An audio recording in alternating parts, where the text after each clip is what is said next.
Summer camp. That special time as a child when you leave home for the summer to sleep in cabins and enjoy nature. But camp can also be a really scary place. Join me for 3 stories that show why summer camp can be a nightmare.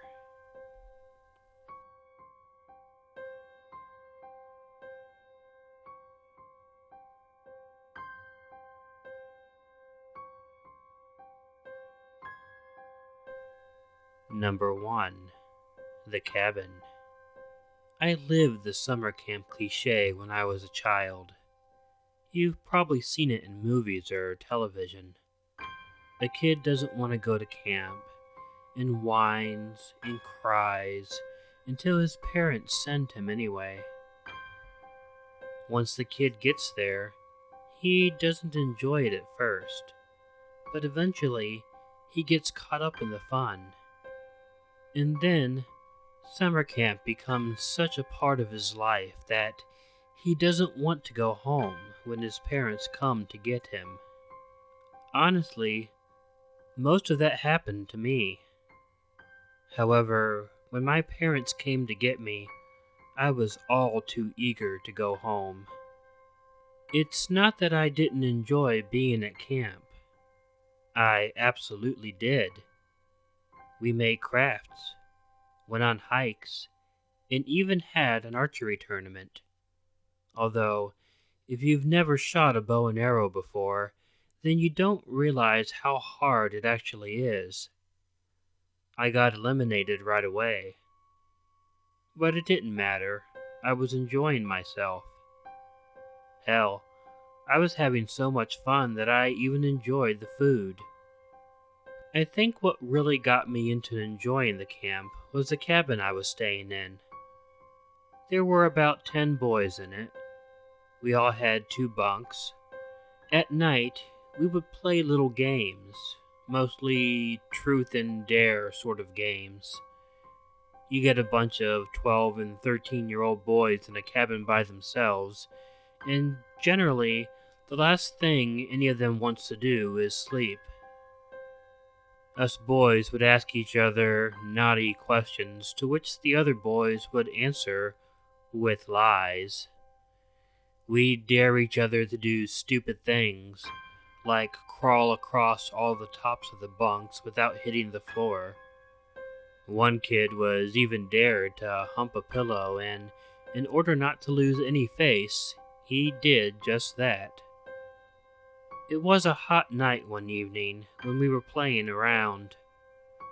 After we had played around for a while, this boy, Pete, had his turn to ask me if I wanted a truth question or to take a dare. I chose dare. I wasn't really good at making up lies for the truth questions. His dare was really weird, though. He dared me to switch beds with him.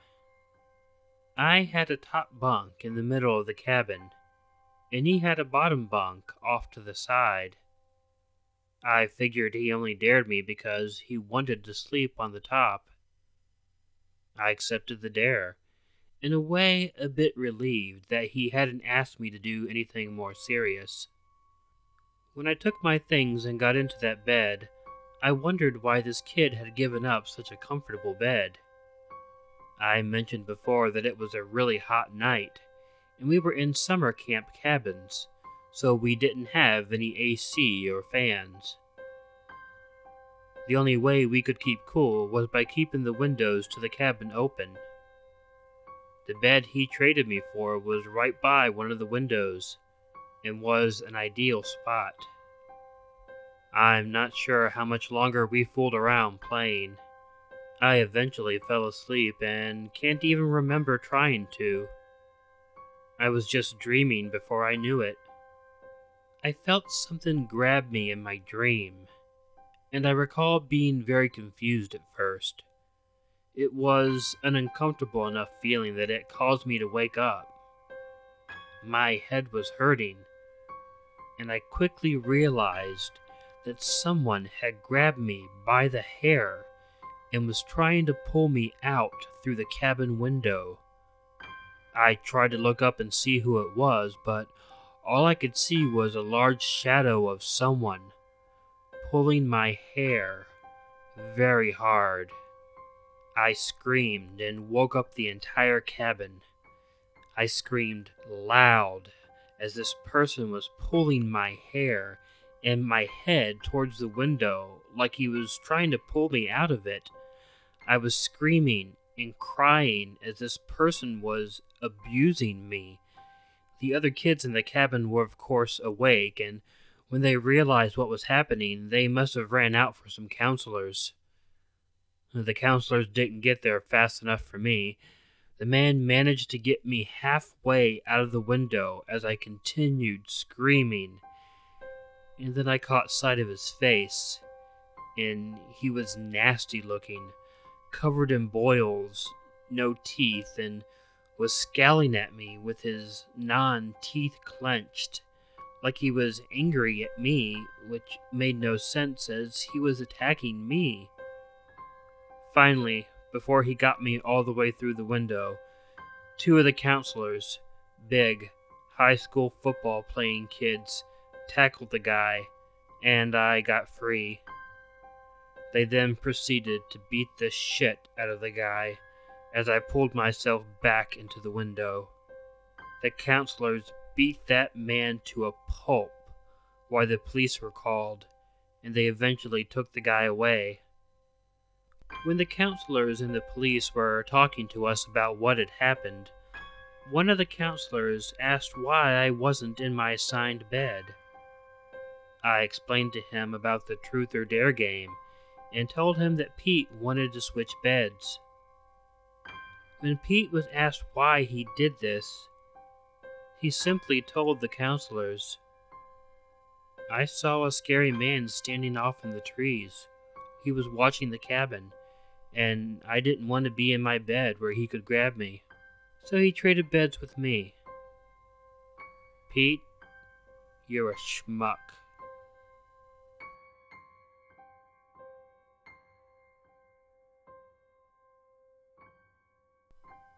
Number 2. The Canoe. The scariest thing that ever happened to me happened while I was at summer camp. I used to go there every summer as a boy, and I really enjoyed it. I looked forward to it, and when my parents dropped me off, I barely even told them goodbye, as I ran off to try and get involved in activities. When I was 15 years old, I even got to be a counselor. It was great. I had been going there yearly, knew the place inside and out, and was generally seen as pretty responsible. Being a counselor also meant I was allowed to take out canoes whenever I wanted to.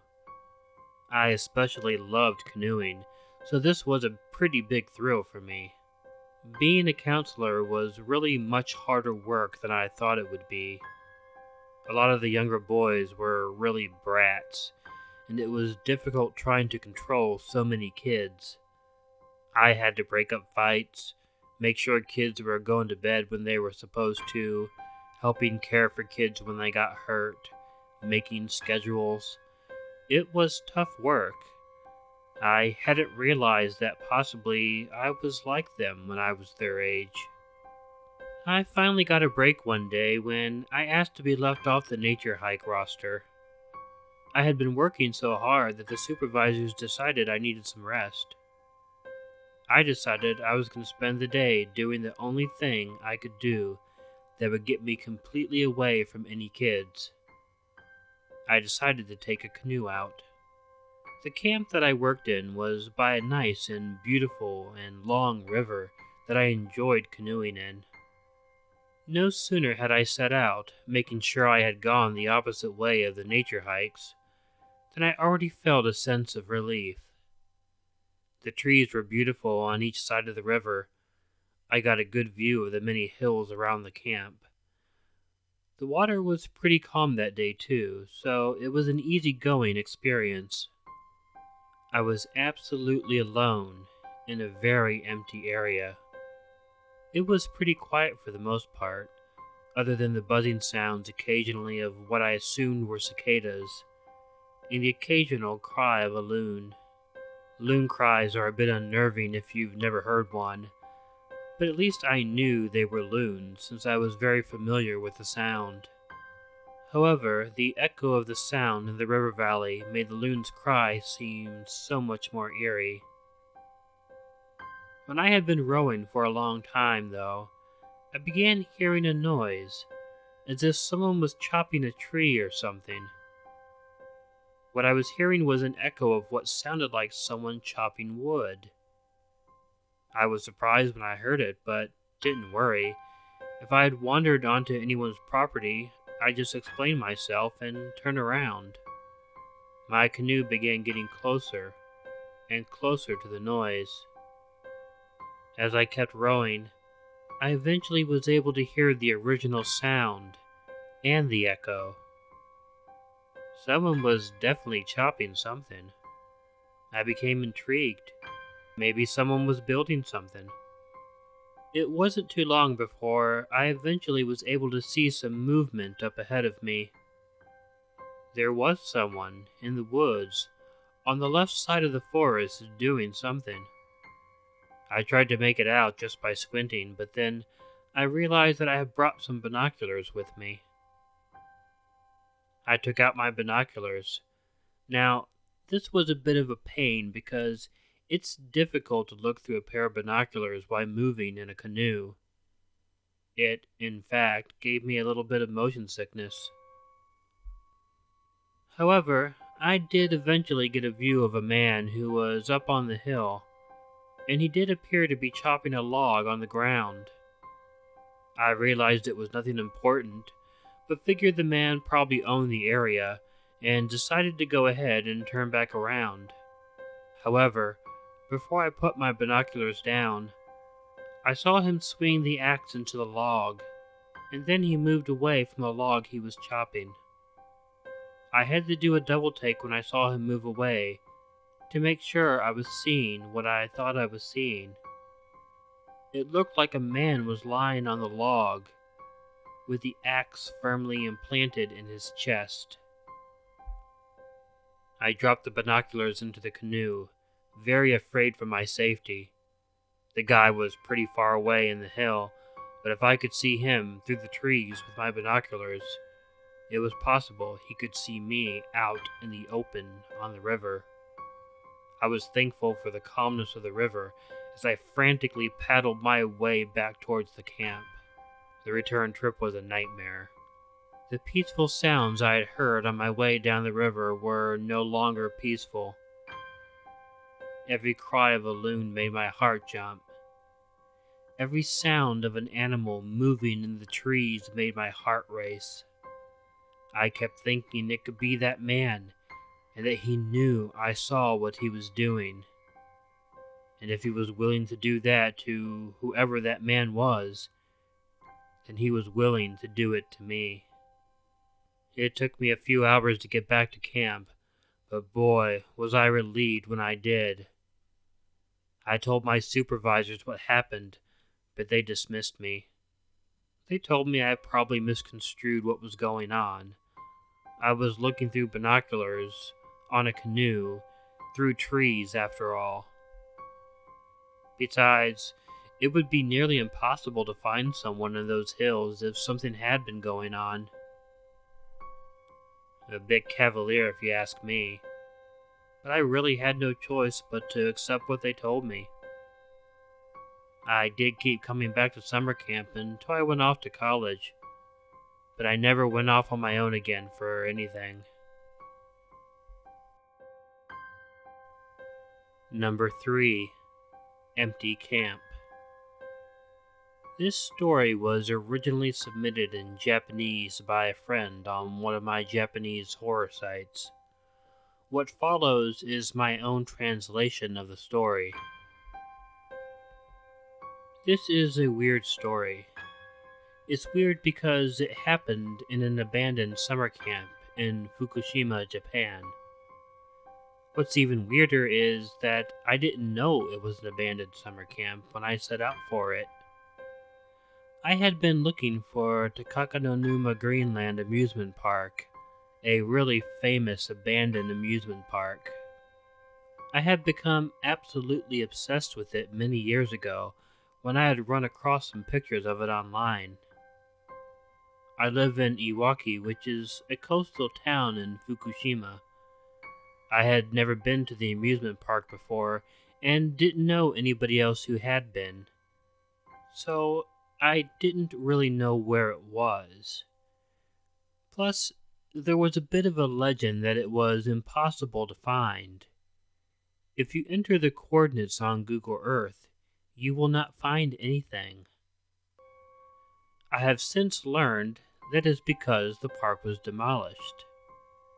Well, that information may have helped me many years ago, but it really didn't help me too much now. I would take these excursions out into the hilly area around which the amusement park was said to have stood. It was easy enough to do, as there were really no barriers preventing me from going off the street into the hills and looking. I was exploring when I got excited because I came across what looked like a bunch of abandoned and old cabins. I thought that I was onto something. I was, however, disappointed when I realized that it had nothing to do with the amusement park and was just an old and abandoned summer camp. While you might think it would be exciting to see an abandoned camp, the sort of thing is definitely not uncommon in Japan. Despite my disappointment, I decided to go ahead and check out the summer camp. It was pretty interesting. There were a good 15 buildings altogether. It was not a large camp. There was what looked like an office, a cafeteria, some cabins, and a few buildings that I wouldn't have known what they were. The camp itself must have been very old too, because the forest had grown over it quite thoroughly. Large trees had grown in the walkways, as well as bushes and very, very tall grass. It was the sort of thing you would expect to see in a very scary movie. I went into one of the cabins, surprised to find that the floor was still pretty sturdy. There were several beds in there. It smelled really musty and moldy. I really didn't want to stay in there for too long. Then, I saw a bit of movement off in one of the beds and I stopped. There was a very, very skinny old man laying on one of the beds, looking directly at me. Oh my God, he was so skinny and looked like he hadn't eaten in months. His hair was long and unkempt. His clothing was ratty and consisted of nothing more than a dirty and ripped up pair of slacks and a nasty stained tank top. His eyes were wide open and they looked very, very angry. The man began making this noise, a sort of enraged yell, and he sat up in the bed. He then stood up, still screaming at me. It was weird. He barely took a moment to breathe. He didn't come at me first, but began looking around the area, and I assumed he was looking for a weapon. But while he was doing it, he kept angrily screaming at me until he found a large and rusty old machete and picked it up, still screaming at me. I just turned tail and ran. I ran out of the cabin, out of the camp, and I was way out of the camp before turning back and looking, and yes, he was outside of the cabin, watching me, and still yelling at me, and holding that machete, but fortunately, he was very, very skinny and weak, and had no chance of keeping up with me. I kept running until I was out of the woods and back to my car. And all of this because I was looking for a theme park that doesn't exist anymore.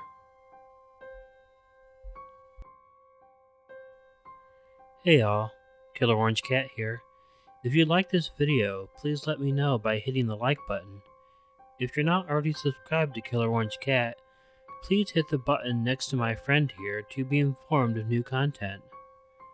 Please feel free to follow Ichigo and myself on both Facebook and Twitter. I'm going to include a link for a video for a friend of mine right here. Jimmy and Joe are trying to raise money for the Special Olympics in Illinois through a video he made called the Special Olympics Coaster Challenge. His video will explain it much better than I could, so if you could take a few minutes to click the link and watch the video, it would be very much appreciated. I have a short creepypasta coming out soon, and hopefully a couple more true story videos before the week is out, so stay tuned. And remember to make sure to check in your closet and check under your bed, because you never know where a killer orange cat might be hiding. Good night.